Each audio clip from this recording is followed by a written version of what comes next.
My name is Ryan Hasser. I'm the Safety Director for Huston Electric. I would like to be the first to welcome you to our team. Huston Electric was founded in 1939. We are now a full-service electrical contractor with different divisions including sign and service, generator and compressor, smart technologies, NEC Teletech, 838 graphics, Control 4, and we also have a full-service prefabrication shop. Huston Electric has become a full-service electrical contractor locating in central Indiana with offices in Lafayette, Kokomo, and Westfield. We also have a strong presence in the Muncie area. At Huston Electric, we like to focus on a safe work environment, and it is my commitment to you to provide each employee with a safe place to work and an enjoyable atmosphere. Huston Electric prides itself in a no accident, no injury goal. With that goal, it is impossible without each of our employees and your commitment to your own safety as well as the employees working around you. It is our goal to prevent all unsafe conditions, unsafe acts, and unsafe behaviors on a daily basis. Without doing this, our goal will never be met at zero injury. What we need from each of our employees is to make sure that all incidents, and that includes near miss, vehicle incidents, any unsafe condition, vehicle accidents, property damage, and obviously bodily harm are immediately reported to your foreman as well as to myself when they happen, as soon as they happen. What we want to do is prevent any injury from happening. That way everybody goes home safe at the end of the day. Also, Huston Electric is a drug-free workplace. If you review back to your safety handbook, as well as the safety manual, you will find our drug-free workplace policies for each location. Please review those and become familiar with that. Also, Huston Electric is an equal opportunity employer. As far as safety goes, a lot of times safety starts with the overall job site conditions. A clean job is a safe job. We want to make sure that we're picking up after ourselves, not leaving material, tools, cords, so on and so forth on the ground. We want to make sure that everything's picked up all the time, not at the end of the day. We need to pick up as we go. Too many times injuries happen from improper material or tool storage. So picking stuff up before you go on to the next task, what it does is it could prevent an injury. For example, if you're working at a cutting station and you cut off a piece of conduit and you leave that laying on the ground, turn around, come back, trip over that piece of conduit, it's rolling stock on the ground. It's something that's simple to throw in a trash can or a bucket and prevent that injury from happening altogether. Also, PPE. PPE will be provided for you by Huston Electric. Your normal PPE will include a hard hat, safety glasses, earplugs, high visibility vests will be provided to you on jobs that require it or jobs that there's a need for high visibility. Also, make sure that you're wearing proper boots with safety toes, as well as long pants, shirts with sleeves, day in and day out. Anything we can do to prevent even a small injury is huge to us. Also, gloves. Huston Electric, in the past, our number one injury has been hand injuries. You can't work without your hands. It's very important that you are wearing the cut-resistant gloves that are provided. We pride ourselves in offering some of the best equipment out there, and these gloves, you still have good dexterity, but we do require you wearing them while you're working. Being an electrical contractor, it is apparent that we will be exposed to electrical hazards. With that being said, lockout, tagout, a life is on the line, is our number one line of defense to protect our employees from electrical hazards. Simple devices such as your breaker locks, disconnects. You know, we got hasps. We have group lock boxes. Here's a standard issue lockout box that can be issued to each and every job. It's very important that we go through the proper channels and the proper steps in order to achieve an electrically safe working condition. And most importantly, your lock and your tag. No lock should ever be applied without a tag. The main reason for this is to make sure that everybody who may be affected or need to know information about why something is locked out, they need to know who to get a hold of or who to contact. So on each tag, you can see this one is filled out, has my name and information, as well on the back, my contact number. It's very important that we do that. That way, instead of somebody trying to go around our safety device, we can simply just take a phone call and explain to them what is going on and when it can be expected to be turned back on. There's a simple procedure for locking something out, and we're going to go over that right now. The first thing you want to do is notify any affected employees that could be either working on the piece of equipment. Say if you're working in an industrial facility and you're going to lock out a machine, and we're going to go ahead and let everybody that may work around that machine, as well as the supervisors that would oversee the employees that would be working on that machine, let them know what's going on. That way, somebody doesn't try to overstep our device, or communication is key.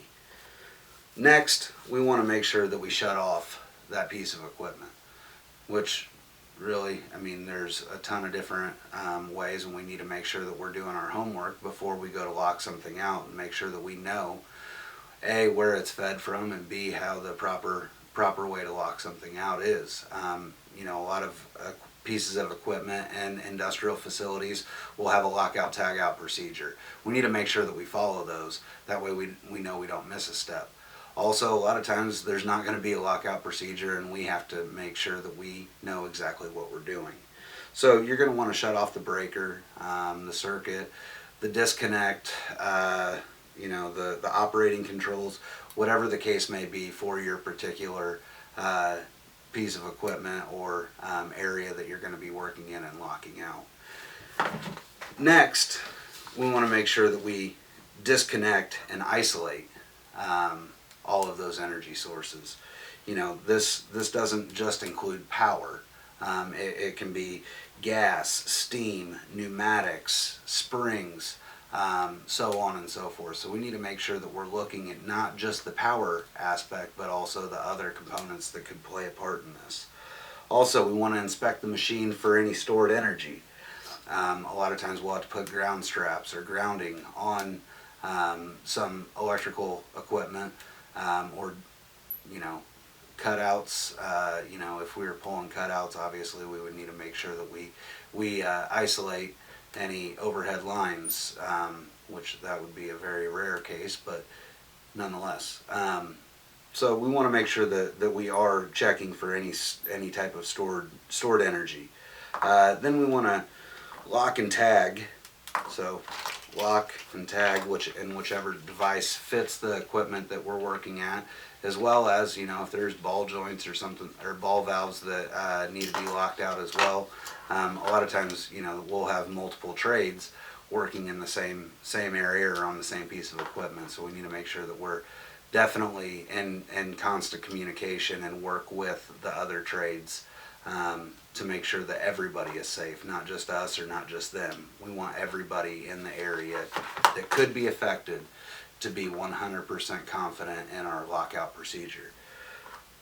So after we check for any stored energy and we apply our lock and tag device, next we want to make sure that anyone that will be working or in the immediate area of this piece of equipment or this circuit or whatever the case may be is protected. So a lot of times, we'll have to apply, say, a hasp. Say there's 3 or 4 guys that are going to be working on a lighting circuit. We apply our device, and sometimes if it's a simple disconnect, we can just apply the hasp directly to, and then lock out the hasp. And a lot of times, you can put 6 guys on one hasp, and that's very simple. A lot of times that's not the case. A lot of times, say you're working with one of these 277 lockouts, we go ahead and we put it on, we apply our lock like so.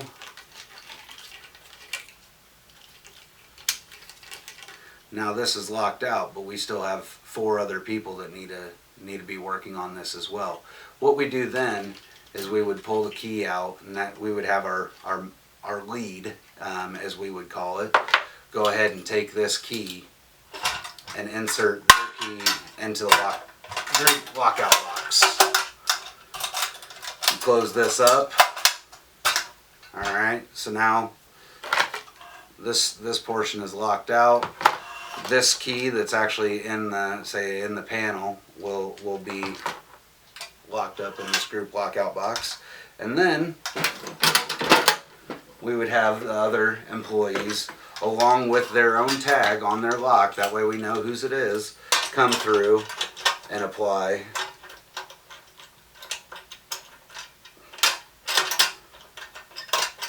a lock to the group lockout box. Now it can't be opened, and the key is safely secured.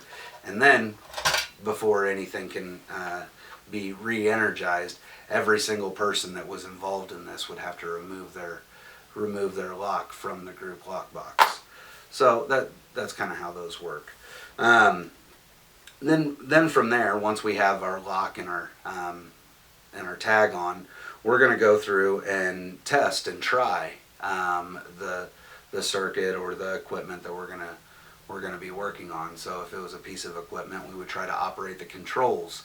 Make sure that there weren't any stored energy, especially on equipment. Something as simple as a spring being held back can really do some damage if we don't catch that on the front end. So we also want to take our meter, our tick tracer, depending on what it is that we're working, make sure that we're staying within the manufacturer's recommendations of either your tick tracer, your glow stick, or your meter, or the high voltage side of the fence. If we're using a non-contact voltage detector.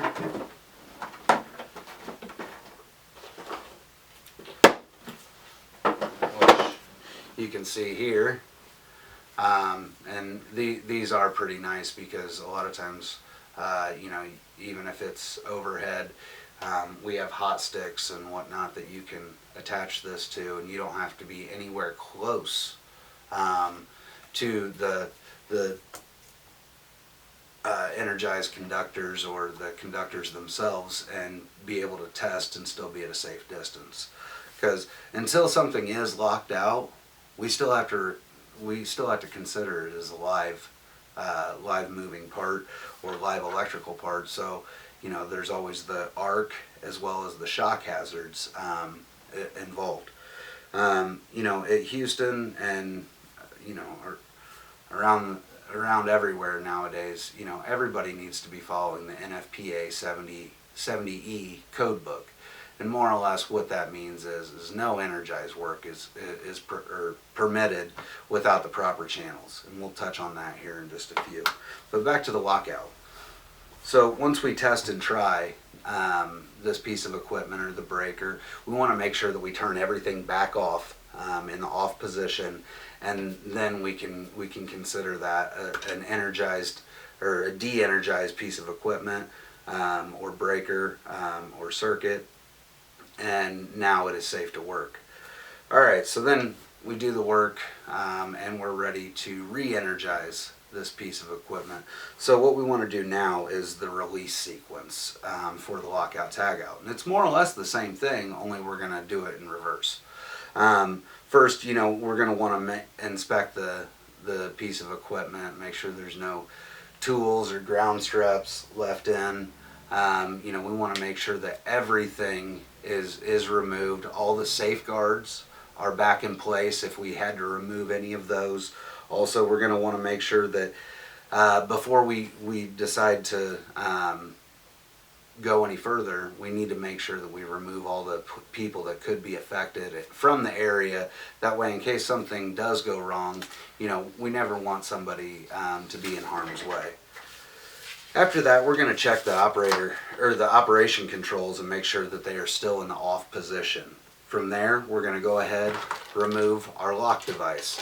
So in this case, if we were on a group lock system, we would go ahead and the employees would remove their lock from the lock box, and then our lead would get their key out and they would be the one to remove this lock.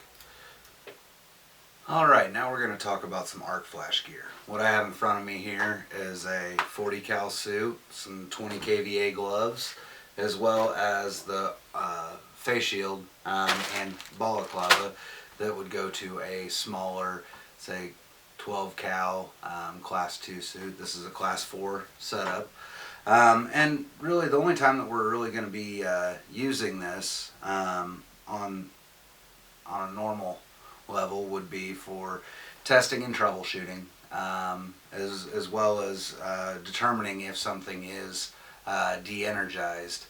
Because really, for the most part, there's no reason to be working on anything live. You know, nobody's wanting to land terminations in a live piece of gear or anything like that. Because really, I mean, when you look at these, this is not very easy to work in, and you know, you actually introduce all other types of hazards while you are wearing this calorie suit. You know, you got heat exhaustion. You also have you know, limited visibility. There's poor lighting because the tent on the face shield.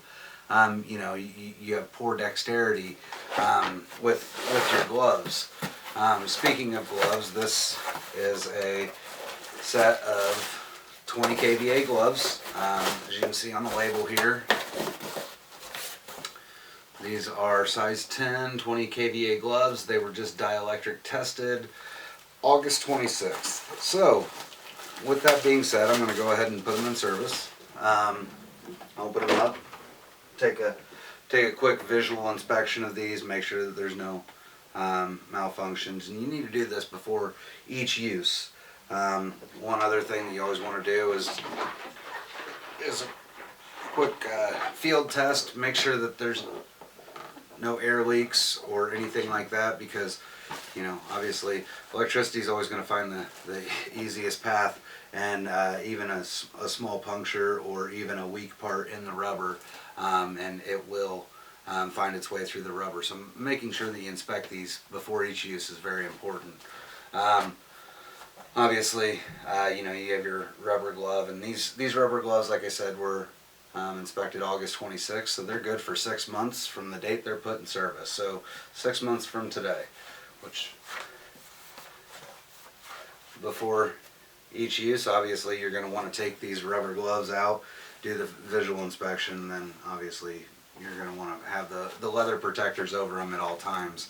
This is just another line of protection to make sure that you don't damage the rubber gloves. Especially when you're storing them and everything, you know, we always have the glove bags and everything else, but a lot of times I really prefer seeing these rubber gloves stored in the box, just because with a little bit of weight and pressure, it really does over time break down the rubber. So the more we can protect the integrity, the safer they're actually going to be. So with that being said, you know, over here, this is a moon suit, if you will. So this actually covers the entire body. Here's the coverall pants as well as the jacket. So you're completely covered. Now on the smaller calorie face shields, what you're going to see is there is a little bit more open as far as the sides of your face and around. And so when you are faced with wearing one of these smaller suits, a balaclava, which is fire resistant, arc resistant material. Alright, fall protection. As you can see here, I got 4 different items laid out in front of me here, which there's 3 main components to fall protection. You have your body harness, your connection point, and then your anchorage point. You know, as you all have seen, you know, a harness is pretty standard. You got your D-ring, as well as your chest connector. This is your back separator, your leg straps, and then this also is supposed to align the seat of your pants and would also distribute the majority of the weight in the event of a fall. Some key items to really keep in mind each day before you use any type of fall protection is inspection. You always want to look over all the synthetics, especially to make sure that there's no cuts, frays, tears, holes, anything that looks out of place, heavy corrosion on any of the metal components. Same with, you know, even on a lanyard, making sure that everything opens and closes freely, and also making sure that, you know, nothing has been deployed or used in a fall, i.e. if you were actually to use this in a fall, this is actually an indicator that would expand, just to show that it has been used in a fall.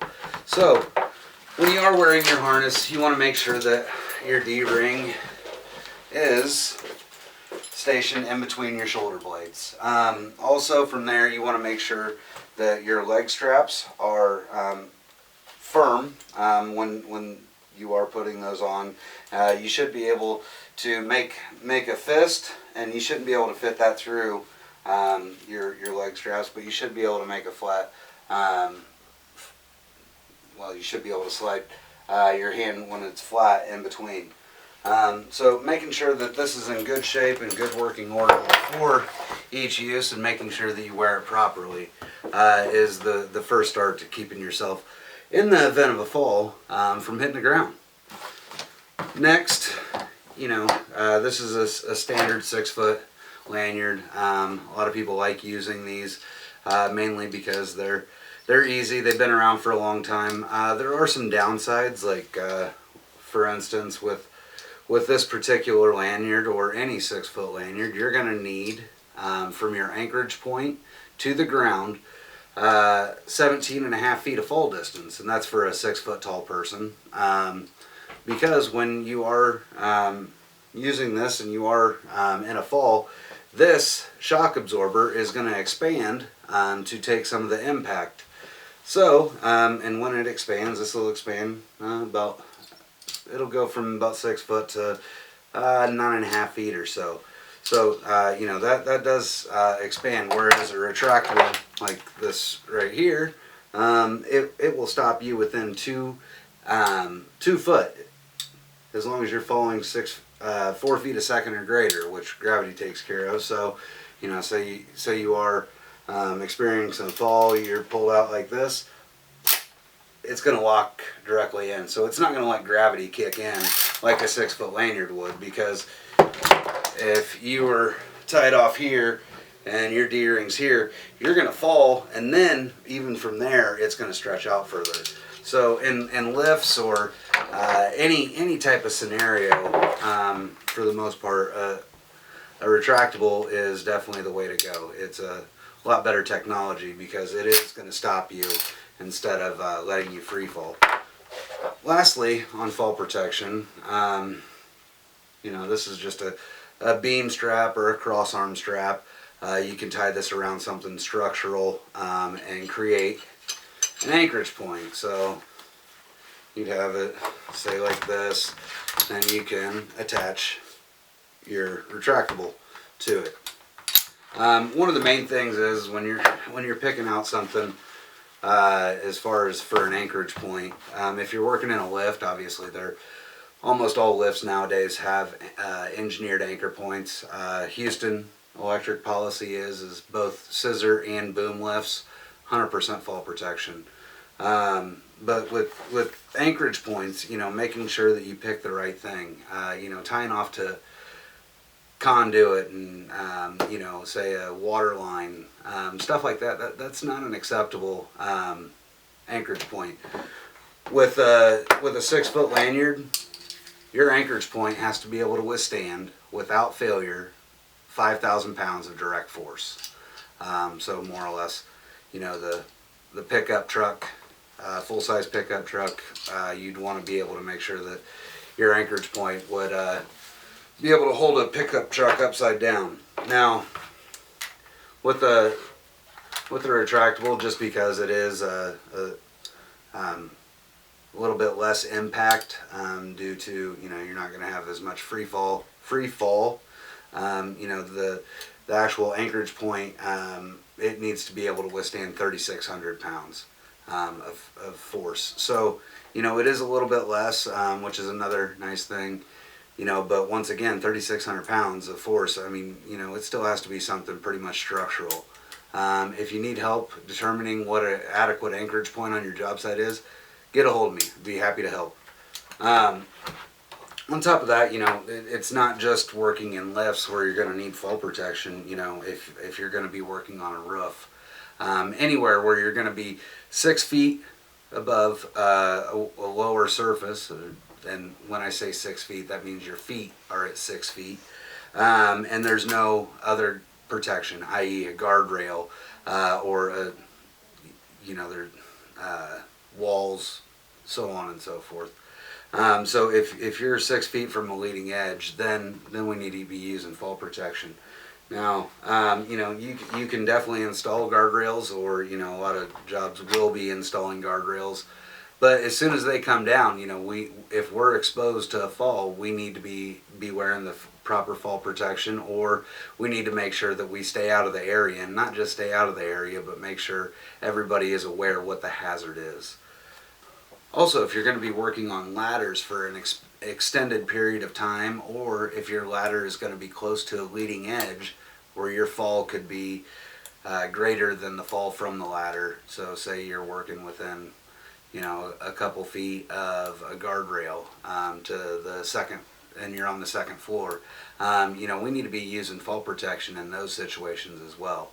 So if you're using a 8 foot tall ladder, if you're closer than 8 foot to that leading edge, then we need to use fall protection to ensure that we're not going to be exposed to the fall greater than the ladder. Also, if you're going to be working on a ladder for an extended period of time, say you're watching a wire pull, and you're going to be up underneath some cable tray for an extended period of time,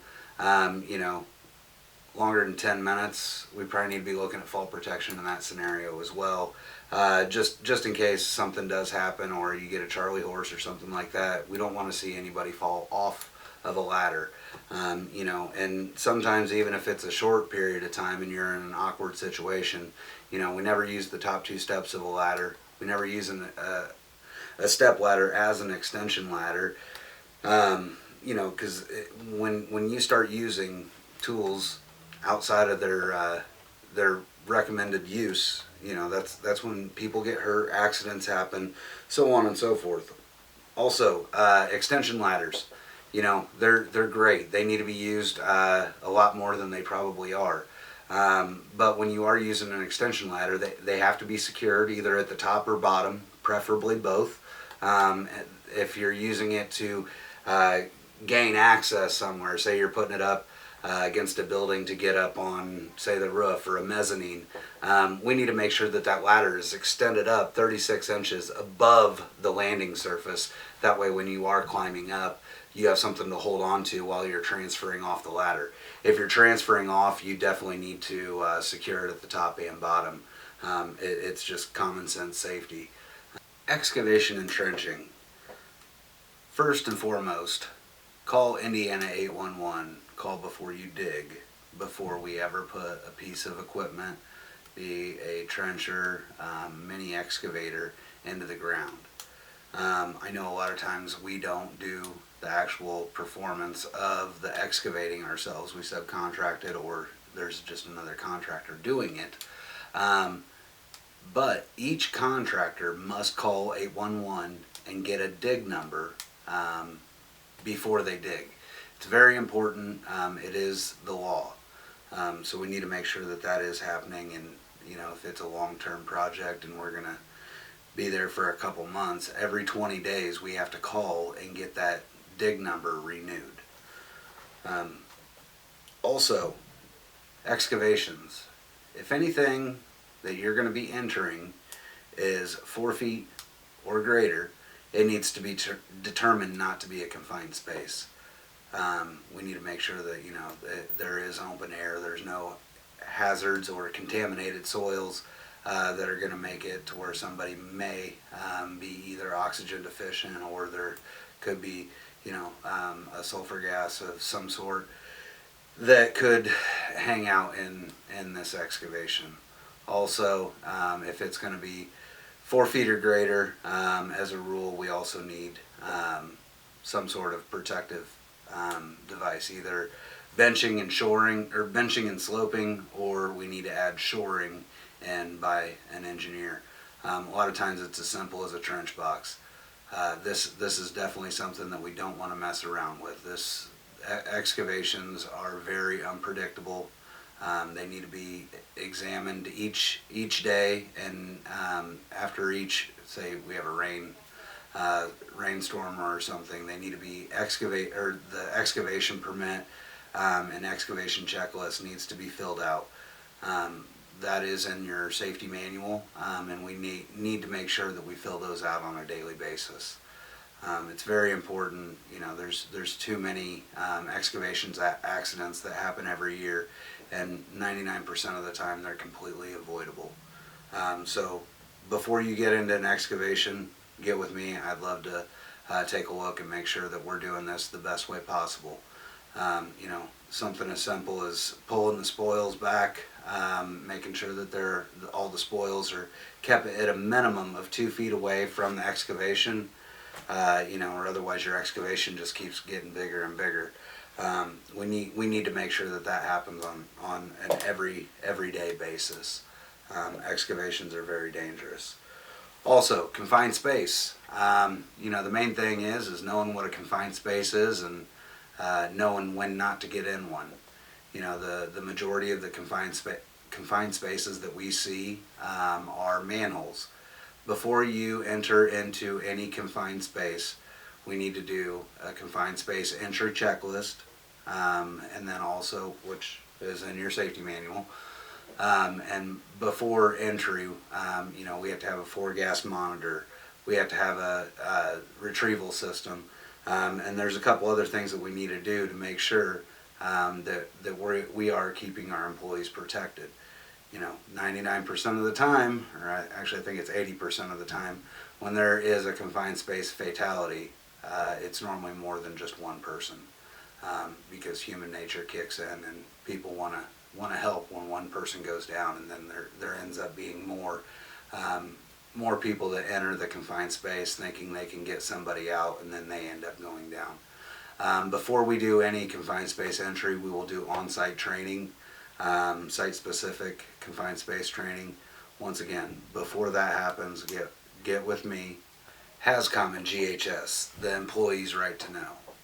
You ask what this is. Well, what it is a lot of times you're going to be exposed to or working around chemicals or materials, and if there ever did become an issue, it's your right to know what you're working around. So any type of facility, any chemical out there has to be able, or they have to be able to produce what formerly was an MSDS, or Material Safety Data Sheet, which is now just referred to as an SDS, or a Safety Data Sheet, mainly because obviously it's not necessarily what you're working with, but what somebody else could be working with, or what a certain plant might use as far as chemicals go. So we want to make sure that you guys are protected, and it is your right to know what you're working around.